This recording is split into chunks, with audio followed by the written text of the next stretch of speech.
오늘 아침을 여는 말씀은 아모스 3장 2절부터 6절까지 말씀입니다.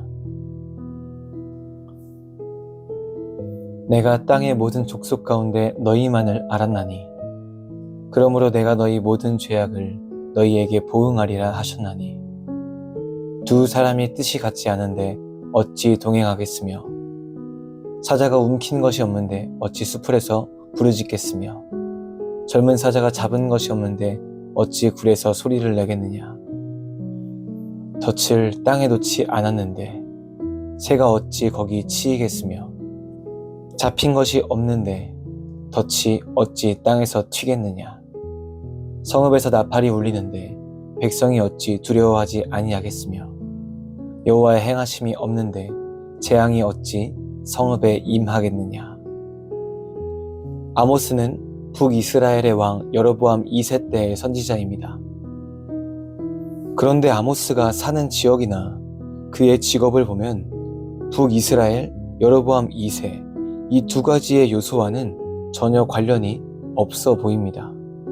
그는 남유다의 사람이었고 왕에게 고하는 선지자나 제사장이 아니라 일반 농민이었습니다. 하지만 그는 북이스라엘로 올라와 예언할 수밖에 없었습니다. 1절의 말씀이 이를 잘 보여줍니다. 이스라엘 자손들아, 여호와께서 너희에 대하여 이르시는 이 말씀을 들으라. 아모스가 북이스라엘의 사마리아로 올라온 이유는 하나님의 말씀을 전하기 위해서였습니다. 그리고 이어지는 2절을 보시면 하나님께서 아모스를 통해서 북이스라엘에게 어떤 것을 말하고 싶으셨는지 나옵니다. 내가 땅의 모든 족속들 가운데 너희만을 알았나니 그러므로 내가 너희 모든 죄악을 너희에게 보응하리라 하셨나니. 이스라엘의 죄악은 무엇입니까? 하나님은 이스라엘을 택하셨습니다. 땅의 모든 족속들 가운데 그들만을 아셨습니다. 하나님께서 이스라엘을 택하신 이유는 이스라엘을 통해서 많은 나라들이 주께로 돌아오게 하기 위함이었습니다. 특별히 북이스라엘은 여로보암 2세 때에 매우 강한 나라가 되었습니다. 하지만 북이스라엘이 이룩한 강함은 그들의 군대가 강해서도 그들의 행정이 뛰어나서도 아니었습니다. 하나님께서 그렇게 만드신 것입니다.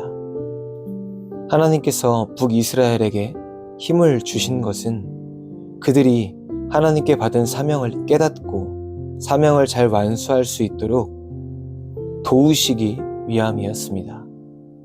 하지만 북이스라엘은 그 꿈을 저버립니다. 3절부터 6절까지의 말씀을 보시면 비슷한 문장 구조가 반복이 됩니다. 덫을 놓았으니 새가 잡히지 않겠느냐. 성에서 나팔이 울리니 백성이 두려워하지 않겠느냐. 이처럼 무엇하기 때문에 무엇이 되는 것이다 라는 문장 구조가 반복됩니다. 그런데 6절 마지막에 북이스라엘에게 임하는 하나님의 말씀이 있습니다. 여호와의 행하심이 없는데 재앙이 어찌 성읍에 임하겠느냐. 이 말은 무슨 뜻입니까? 북이스라엘에게 임하는 모든 재앙은 까닭없는 사건이 아니라 하나님께서 내리시는 심판이라는 것입니다. 북이스라엘이 외교를 못해서 돈이 없어서 능력이 부족해서 일어나는 일이 아니라 하나님의 심판으로 인해 일어나는 일이라는 것입니다. 그렇기 때문에 북이스라엘은 심판의 때가 왔을 때 자신의 돈이 없음, 자신의 힘이 없음을 돌아보아선 안 됩니다. 심판의 때가 오면 오직 나의 신앙을 돌아보며 회개해야 합니다. 그 회개가 나를 하나님께로 돌아가게 하기 때문입니다. 환난을 통해서 나를 일으키시는 하나님, 환난을 통해서 나를 돌보시는 하나님, 회개할 때 하나님께 돌아가는 길이 보이게 됩니다. 우리는 이 말씀을 보면서 두 가지 사실을 깨달아야 합니다. 첫 번째는 우리도 북이스라엘처럼 하나님께 부름받은 인생이라는 것입니다. 그리고 두 번째로 하나님은 부름받은 자들이 사명을 이룰 수 있게 하기 위하여 기쁨을 주기도 환난을 주시기도 한다는 것입니다. 하나님께서 주시는 고난은 하나님이 우리를 미워하심도 아니요 우리를 멸망하게 하시려는 것도 아닙니다. 우리가 참된 인생의 의미를 꽃피우며 살아갈 수 있도록, 우리가 하나님께서 주시는 사명을 완수할 수 있도록 우리를 가르치시고 교정하시는 것입니다. 사랑하는 성도 여러분, 하나님은 우리에게 사명의 길을 걷게 하시고 내버려 두시는 분이 아닙니다. 북이스라엘에 선지자 아모스를 보내시고 심판의 말씀을 하신 것처럼 다시 사명의 길을 걸어갈 수 있도록 도우시는 분입니다.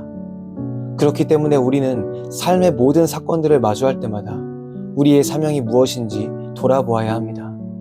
삶의 작은 일과 큰 일들 속에서 하나님의 뜻은 무엇이고 나의 사명을 어떻게 실현할 수 있는지를 묵상해 보아야 합니다. 그래야 우리의 삶이 빛이 되고 우리의 삶이 소금이 됩니다. 오늘 하루 우리가 하나님 안에서 생명다운 삶을 살아가는 성도가 되기를 바랍니다. 인생의 사건에 일희일비하기보다 매 순간 나를 가르치시고 기르시는 주님의 도우심을 기억하며 사명의 완성을 향해 걸어나가시는 성도 여러분들이 되시기를 주님의 이름으로 소망합니다.